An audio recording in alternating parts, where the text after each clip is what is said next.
बीमारी है तो आप उसका इलाज ढूंढ सकते हो, डेथ का क्या इलाज है? डेथ तो होनी ही होनी है। दुनिया का सबसे बड़ा सच क्या है? डेथ। तो इसको अगर हम नहीं समझते तो हम डेथ से डरेंगे या नहीं डरेंगे? डरेंगे। लेकिन अगर डेथ हमको समझ आ गई and we are absolutely okay with it, we are happy with it, we are as happy with death as with life, तो क्या होगा? अब यहां पर चिंता की कोई गुंजाइश है? चिंता हो सकती है? हो ही नहीं सकती, इम्पॉसिबल। दो तरह की प्रॉब्लम्स हैं इस दुनिया में, एक वो जिसके आप सॉल्यूशंस निकाल सकते हो, दूसरी वो जिसके सॉल्यूशंस नहीं निकाल सकते। अब डेथ का क्या सॉल्यूशन है? तो वहां पर अंडरस्टैंडिंग काम आएगी, और जहां पर सॉल्यूशन निकाल सकते हो वहां पर एक्शन काम आएगा। समझ आ गया ना? अब यहां पर एक्शन काम नहीं आने वाला। मौत में क्या एक्शन काम आएगा? ले लो जो मर्जी एक्शन ले लो, जिसने मरना है वो मरेगा। मतलब क्या एक्शन लोगे? जिसने मरना है वो तो घर में भी मर जाएगा। बाथरूम में नहाते नहाते हल्का सा पैर फिसला और हो गया जी काम, पता भी नहीं लगा रातों रात कौन बंदा कहां से कहां निकल गया। समझ? तो इसका कोई सोल्यूशन नहीं है। यहां पर अंडरस्टैंडिंग काम आ सकती है। अब ये इंक्वायरी कैसे करें? What is death? मौत क्या होती है? क्या मरता है? शरीर मरता है। वाह वाह। शरीर मरता है क्या? बॉडी मरती है क्या? बॉडी मरी क्या? बल्कि बॉडी नहीं मरती है। जब बंदा मर जाता है तो उसका नाम मर जाता है। अगर ये गया तो इसको लोग संदीप नहीं बोलेंगे, बॉडी बोलना शुरू कर देंगे इमीडिएटली। अरे बॉडी को वहां रखो, बॉडी को वहां, बॉडी को वहां, बॉडी मतलब बॉडी नहीं मरी है। क्या मरा? हवा अंदर चल रही है, जो सांसें चल रही है वो चलनी बंद हो गई। तो क्या सांस मर गई? हवा मर गई? हवा चलनी बंद हो गई है क्या पूरी दुनिया में? हवा नहीं चल रही है क्या? क्या इस पूरे यूनिवर्स में कुछ भी मर सकता है? कोई भी बॉडी मर सकती है? ये ज्यादा हो रहा है। यहां चलना है या नहीं चलना है? हिम्मत है? करेज है? ठीक है, करो, कोशिश करो, क्योंकि ये बातें आपको कहीं नहीं मिलेगी, दुनिया की किसी किताब में नहीं मिलेगी।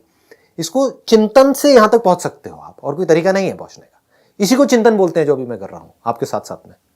जो हम अभी कर रहे हैं ये चिंतन है, चिंता नहीं है। यहां पर कोई चिंता हो रही है? डर बढ़ रहा है या कम हो रहा है? कम हो रहा है। बॉडी को मारने का कोई तरीका नहीं है इस यूनिवर्स में। किसी भी चीज को मारने का कोई तरीका नहीं है। कुछ भी नहीं मर सकता है। मार के दिखा दो, छोटे से छोटा एटम, बड़े से बड़ा कुछ भी, सिर्फ फॉर्म बदलती है। बादल फट जाता है तो क्या बादल मर जाता है? लेकिन मर गया, बादल तो है ही नहीं, दिख नहीं रहा है बादल। सर वो रेन में कन्वर्ट हो गया, ट्रांसफॉर्म। तो क्या बादल मरा या नहीं मरा? नहीं। तो क्या मरा? कुछ भी नहीं मरा। एक बर्फ है, वो पिघलनी शुरू हो गई और फिर आपने 10 मिनट बाद आकर के देखा वहां पर बर्फ नहीं है, क्या लगेगा? अगर ध्यान से नहीं देखोगे तो, चिंतन से नहीं देखोगे तो, चिंता से देखो, अरे मेरी बर्फ मर गई। बड़े प्यार से मैंने बर्फ बनाई थी। मान लो आपने एक खांचा बनाया था, उसके अंदर एक मुंह था, एक हाथ था, ऐसे था, मतलब बर्फ का पुतला था, है ना। और उस पुतले को आपने एक नाम दिया हुआ था कि सपोजिंगली कोई लड़का है। यहाँ कितने बैचलर्स हैं? तो अब इन्होंने क्या किया, इन्होंने अपनी एक इमेजिनेशन बनाई कि हाँ ठीक है, मेरे को कोई लड़की तो मिलने वाली है नहीं, तो अब मैं क्या करता हूँ, एक बर्फ की लड़की बनाता। उसका एक नाम रख दिया और उसको बड़े प्यार से रोज फ्रिज में देख रहे जाकर के, मेरी गर्लफ्रेंड है, ये मुझे कभी नहीं छोड़ेगी। लेकिन गलती से एक दिन उसकी माँ ने उसको ट्रे को उठा करके बाहर रख दिया और फिर उसने फ्रिज में देखा, उसको वहां पे नहीं दिखी अपनी गर्लफ्रेंड, अपना प्यार उसको वहां पर नजर नहीं आया। फिर उसने बाहर देखा तो वहां पर भी उसको नजर नहीं आया। अब वो घबरा रहा है, मेरी गर्लफ्रेंड मर गई, जिसको मैंने 5 साल से पाला है फ्रिज के अंदर। अब मैं किसको देखूंगा, अब मैं क्या करूंगा? वहां देखा तो वहां सिर्फ पानी है, बर्फ है ही नहीं, वो पुतला कहीं है ही नहीं। तो क्या वो मर गई? वो गर्लफ्रेंड मर गई, बर्फ की गर्लफ्रेंड मर गई। कहाँ है वो? पानी थी। उसकी गर्लफ्रेंड बनने से पहले, वो पुतला बनने से पहले वो क्या थी? पानी थी। तो जब वो बर्फ बन गई तो क्या वो पैदा हो गई? क्या पैदा हो गई? सिर्फ माइंड में उसको, वो जो बर्फ की गर्लफ्रेंड थी उसको पैदा किसने किया? हमने, मतलब किसने? उस बैचलर ने जो अकेला भटक रहा था, उसी ने पैदा किया ना। मतलब कि वो जो पानी थी, उस पानी को बर्फ की गर्लफ्रेंड कौन बोल रहा है? क्या बर्फ खुद बोल रही है? तो कौन बोल रहा है? वो बैचलर बोल रहा है, मतलब कि हम बोल रहे हैं, यानी कि मैं बोल रहा हूं। तो मैंने पैदा किया, कहां पैदा किया? अपनी ब्रेन में पैदा किया। इसमें कोई डाउट तो नहीं है? हाँ, मैं चाहता तो उसी टाइम पे भी उसको देख करके बोल सकता था कि हाँ ये कोई मेरी गर्लफ्रेंड नहीं है, मेरे फ्रिज में, इसका मतलब ये नहीं है कि मेरी गर्लफ्रेंड है, ये पानी है। समझ गए? ये बोलना कोई मुश्किल था क्या? लेकिन उसने क्या बोला? वही जैसे सब बोलते हैं, क्योंकि उसके दोस्त भी बेवकूफ थे, उन्होंने भी सबने अपनी फ्रिज में अपनी अपनी गर्लफ्रेंड बनाई हुई थी, सब अकेले थे, क्या करेंगे अब बेचारे। हाँ, कोई नया ट्रेंड चला, जैसे होता नहीं ट्रेंड चल जाता है, बकेट बाथ चल रहा है, ये चल रहा है, तो ऐसे ही है कि चल गया था आइस गर्लफ्रेंड्स, तो उसने भी अपनी तो आइस गर्लफ्रेंड्स का एक नया ट्रेंड चल गया था, तो उसके दोस्त भी बेवकूफ, वो भी बेवकूफ, सबने क्या कहा, ये मेरी गर्लफ्रेंड है, ये तेरी है, ये मेरी है, सबने कपड़े भी पहना दिए, उनके छोटे छोटे कपड़े सिल दिए और ले करके घूम रहे हैं और फटाफट से फ्रिज में रख रहे हैं, वापस से उसको बना रहे हैं, मिटा रहे हैं। लेकिन वहां पर कोई समझदार इंसान गया, उसने जाकर के देखा, भाई बर्फ है, पानी है, कुछ नहीं है, तेरी गर्लफ्रेंड नहीं है। और नहीं, तुम्हें नहीं पता है, 4 साल से मेरे साथ है, ये है, तुम्हारे लिए नहीं होगी, मेरे लिए तो है। तो ये लाइफ और डेथ कहाँ है? किसके माइंड में? आपके माइंड में। तो इसको सोल्यूशन कौन निकाल सकता है? हमारा माइंड। समझ गए? कैसे निकलेगा ये सोल्यूशन? आपको समझना पड़ेगा, जिसको आप लाइफ कह रहे हो वो क्या है, जिसको आप डेथ कह रहे हो वो क्या है। अभी आपने कहा था शरीर मरता है, अब आप कह रहे हो शरीर नहीं मरता है, बल्कि मरते ही शरीर पैदा हो जाता है। यानी कि जिसको लोगों ने बॉडी बोलना शुरू कर दिया जाते ही, तो बॉडी क्या बन गई? क्या बॉडी मर गई? उस बॉडी में जो भी कुछ काम का है वो खींच लिया गया। अगर तो खुले में डाल दिया तो जो जंगली जानवर हैं वो हैं, वो बन गई। तो मैं क्या बन गया? अगर मैं अपने आप को बॉडी बोलता हूं तो मैं पंछी बन गया, कौवा बन गया, चील बन गया? क्यों नहीं बन, मतलब अगर मैं बॉडी हूं तो, अगर बॉडी तक ही रहें तो, अगर आप अभी अपने आप को जो भी सोचते हो, जो भी करते हो सुबह से रात तक, वो बॉडी समझ करके ही करते हो। नाम किसका? बॉडी का। मेल कौन? बॉडी। फीमेल कौन? बॉडी। उसके आसपास में जो जुड़े हुए हैं वो सब क्या है? बॉडीज। तो अगर बॉडी के लेवल पे आप देखो तो कुछ नहीं मरा है, लाइफ बेटर हो गई है।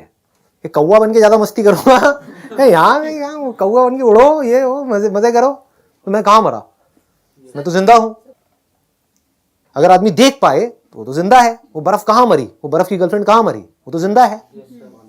पहले एक बर्फ में थी, पानी में, वो तो नहीं मरी। प्यार तो हमें उस स्टेट से था ना। हाँ, तो अब ये प्रॉब्लम किसकी है? आपने बिल्कुल सही बोला, प्यार हमें था उस बर्फ की फॉर्म से। तो अब अगर आपको उस बर्फ की फॉर्म से प्यार है तो क्या आप कभी भी बिना डर के जी सकते हो? और जब वो फॉर्म जिसने मिटना ही मिटना है, यानी कि बदलना ही बदलना है, जब वो बदलेगी तो क्या आप खुश रह सकते हो?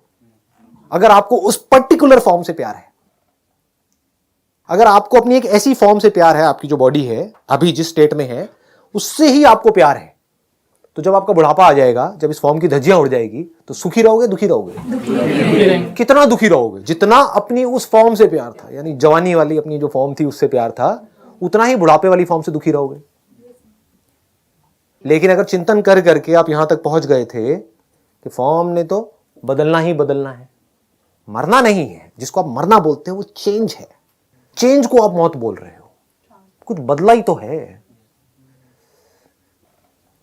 तो बॉडी के मरने का डर गया। प्रॉब्लम तो इमोशन है। हाँ, एक मिनट रुको। वो इमोशंस की जड़ क्या है? Wrong understanding. प्रॉब्लम ध्यान से समझना, वो जो लड़का है, बैचलर है, प्रॉब्लम उसके इमोशंस है उस बर्फ की गुड़िया से रिलेटेड या रॉन्ग अंडरस्टैंडिंग है उससे रिलेटेड? समझ आ रही है ना बात? जिसको आप इमोशंस कह रहे हो वो रॉन्ग अंडरस्टैंडिंग पे बेस्ड है। जो रियल जो इमोशंस हैं, जिसको एक्चुअल में प्यार कहते हैं, वहां पर इन इमोशंस की जरूरत नहीं है। क्योंकि अगर उस बंदे को यह समझ आ जाए जिसने भी वो बर्फ की गुड़िया बनाई है, मैं भी बर्फ का गुड्डा हूं, अब ये बर्फ का गुड्डा, बर्फ की गुड़िया जो दोनों पिघल रही है और आकर के थोड़ी देर के लिए मिले, कौन किससे मिला? पानी पानी से मिला, कुछ देर के लिए मिला। ये नहीं आई ना बात समझ में? ज्यादा हो गया? पिघल जाएगी तो मैं भी तो एक दिन पिघलूंगा। अरे पिघल ही रहे हैं, एक दिन क्या पिघलूंगा, सब पिघल रहे हैं। अगर ध्यान से अपने आप को देखोगे तो पिघल रहे हो, फिर बन रहे हो, फिर पिघल रहे हो, फिर बन रहे हो, एनी हाउ। तो आप कहते हो कि भाई मैं मर गया, किस बेस पे मर गया? माइंड मर गया। What is mind? ये चिंतन है। ये नहीं पता है माइंड क्या है। बातें कर रहे हैं सबकॉन्शियस माइंड, अनकॉन्शियस माइंड, अपने सबकॉन्शियस माइंड को पावरफुल कैसे करना है। What is mind? थॉट्स की इतनी पावर है जिसकी कोई हद नहीं, हम अपने थॉट से कुछ भी कर सकते हैं. What is thought? What is mind?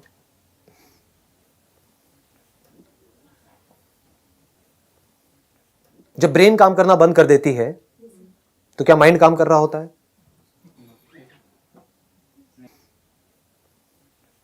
तो क्या ब्रेन माइंड है? ब्रेन माइंड है तो बॉडी माइंड है, या माइंड बॉडी से अलग है? Brain controls our actions. Brain controls our action, brain which is a part of the body. What is mind? Is brain mind? हमारे थॉट्स. हमारे थॉट्स माइंड है. थॉट्स क्या है? What is thought? ये चिंतन है. ये नहीं कि मुझे पॉजिटिव सोचना है, मुझे नेगेटिव नहीं सोचना है, मेरे अंदर थॉट्स ना आए. ये बहुत गहरी इंक्वायरी चल रही है. अगर यहां पे हम पहुंच पाए, जिसको आप माइंड कहते हो, क्या वो मेमोरी नहीं है जो आपकी बॉडी के अंदर स्टोर्ड है, आपकी ब्रेन के अंदर स्टोर्ड है? क्या वही माइंड नहीं है? अगर मैं पूरी मेमोरी आपके अंदर से निकाल दूं तो आप माइंड किसको कहोगे? क्या उसके बिना आप सोच पाओगे? Can you think without memory? Can you speak without memory? तो माइंड, जिसको आप माइंड कहते हो, वो क्या है? Bundle of memories. तो क्या मेमोरी मर जाती है जब आप मरते हो, ये बॉडी मरती है? तो आप कह रहे हो नहीं मरती, या तो अब आप कहोगे नहीं मरती या कहोगे हाँ मरती है. कैसे? आपका एक्सपीरियंस क्या कहता है? मैं आपको ये बता रहा हूं, अगर ध्यान से समझ पाओ ना कि चिंतन करते कैसे हैं. बिलीफ के बेस पे चिंता होती है और समझ करके एक्सपीरियंस के बेस पे चिंतन होता है. बिकॉज इफ यू से नो कि मेमोरीज नहीं मरती हैं, मैं पूछूंगा आपका एक्सपीरियंस क्या कहता है? आप कहते हो मेमोरीज नहीं मरती हैं, क्योंकि मैंने उस बुक में पढ़ा है कि कर्म होते हैं, वो इकट्ठे होते रहते हैं, उस कर्म के हिसाब से हमको अगली बॉडी मिल जाती है. ये सब क्या है? ये भी मेमोरी का ही हिस्सा है. तो ये आपको क्या करेगा? फंसा देगा. अब आप इंक्वायरी नहीं कर पाओगे, आप फंस गए. मैं आपसे सिंपल सा एक क्वेश्चन पूछ रहा हूं, मेमोरी मरती है या नहीं मरती? अब आपको कैसे पता लगेगा मेमोरी मरती है या नहीं मरती? किसी बुक से पता लगेगा? सोच सोच करके पता लगेगा? कैसे पता लगेगा? आपको देखना होगा आपका एक्सपीरियंस क्या कहता है. इस बॉडी से पहले आप क्या थे, उसकी मेमोरी है अभी आपके पास में? इसका मतलब क्या है? मरती है. ये हमारा एक्सपीरियंस है. मरना मतलब क्या? याद ना रहना, दैट इज मरना. कोई आदमी जो बचपन से देख नहीं सकता है, अगर कुछ भी कंटिन्यूएशन होती किसी भी तरह की, तो जो देख नहीं सकता है उसको दिखने के सपने आते, क्योंकि वो मेमोरीज पड़ी हुई हैं. लेकिन ऐसा नहीं होता है. आई बात समझ में? नहीं आई. जो बंदा बचपन से देख ही नहीं सकता है, एक तो है उसका बाद में एक्सीडेंट हुआ 20-25 साल की एज में, उसके बाद में वो नहीं देख सकता है, तो उसको सपने आएंगे, उसमें कुछ कुछ दिखेगा. जो बचपन से ही नहीं देख सकता है, मतलब उसकी आंखें ही नहीं है, उसको पूरी जिंदगी जो सपने आएंगे उसमें सुनाई देगा, कुछ फील होगा, सूंघने में आएगा, दिखाई नहीं देगा. इसका मतलब क्या है? कि अगर मेमोरी की कंटिन्यूएशन होती, पहले कोई बॉडी होती, वहां से कोई कंटिन्यूएशन होती, तो उसको एटलीस्ट सपने में, एक्चुअल में नहीं दिख सकता क्योंकि आंखें खराब हैं, तो आंखों के थ्रू नहीं दिख रहा है, ये इंस्ट्रूमेंट खराब है, लेकिन अंदर मेमोरी तो पड़ी हुई है, वो स्टोर्ड है, वो तो दिखता ब्रेन के अंदर, वो नहीं दिख रहा. इसका मतलब क्या है? मेमोरी की कोई कंटिन्यूएशन नहीं हो रही है. तो क्या मेमोरी अभी जिंदा है या मरी हुई है? अच्छा, जिंदा कैसे है? मेमोरी क्या होती है? प्रेजेंट मोमेंट की मेमोरी होती है या पास्ट की होती है? हाँ, तो जो भी आपकी मेमोरीज हैं, जो भी अंदर स्टोर्ड है, वो एक्चुअल में जिंदा है या एक्चुअल में मरी हुई है? एक्चुअल में मरी हुई है. आपके बचपन की मेमोरी है आपके ब्रेन के अंदर, लेकिन एक्चुअल में बचपन कहां है? आंख खोल करके देखो, अभी बचपन बचपन नजर आ रहा है किसी भी एंगल से? अंकल आंटीज बात समझ आई? एक्चुअल में क्या हो रहा है? एक्चुअल में मेमोरी जिंदा है या मुर्दा है? मुर्दा है. तो जो मुर्दा है उसके मरने का क्यों डर है आपको? वो जो मुर्दा है उसके मरने से क्यों डर लग रहा है आपको? वो तो मुर्दा ही है. अगर अभी भी आपके अंदर जितनी मेमोरीज पड़ी हुई हैं वो सब मर जाए, लेकिन आपकी लाइफ बढ़िया चलती रहे, कोई दिक्कत है क्या?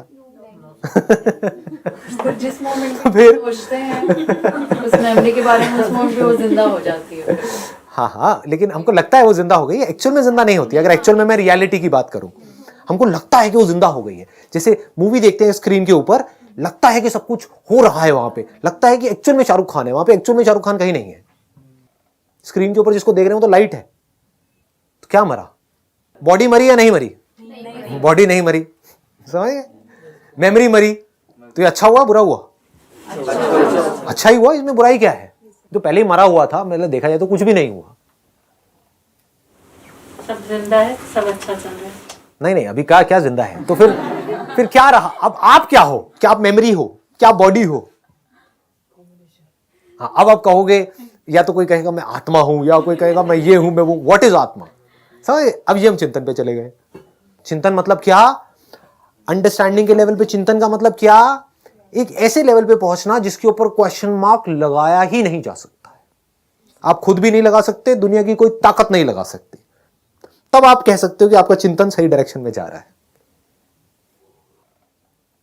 लगाओ इस पे क्वेश्चन मार्क कि बॉडी नहीं मरती, लगाओ किसी में दम है तो। पूरी दुनिया में कोई साइंटिस्ट आ जाए, कोई भी आ जाए, कोई भी मशीन ऐसी नहीं है जो किसी भी एक छोटे से पार्टिकल को या बड़े से बड़े पार्टिकल को मार सके, उसकी फॉर्म को बदल सकती है। जला दो उसको, उसकी फॉर्म बदल जाएगी, पिघल जाएगी, वो चीज किसी और फॉर्म में चली जाएगी, फिर कुछ और बन जाएगी। पानी को उबाल दोगे तो ऊपर चला जाएगा, फिर नीचे आ जाएगा, जैसी कंडीशंस चेंज होंगी। तो अकॉर्डिंग टू कंडीशंस फॉर्म्स बदलती रहती हैं। If you can ask the right kind of questions, क्या मरता है, क्या नहीं मरता है, मैं मरता हूं या मैं नहीं मरता हूं, मैं कौन हूं, अगर ये क्वेश्चन घुस पाए अंदर तो who am I, this is the essence of spirituality. बस इससे ऊपर और कुछ नहीं है। तो आप यहां पर आए हो तो मैं आपको बस ये कह सकता हूं, अगर ये क्वेश्चन सुन लिया है, इसको पकड़ करके रखो मरते दम तक। हु एम आई, ये आपके सारे सवालों का जवाब है।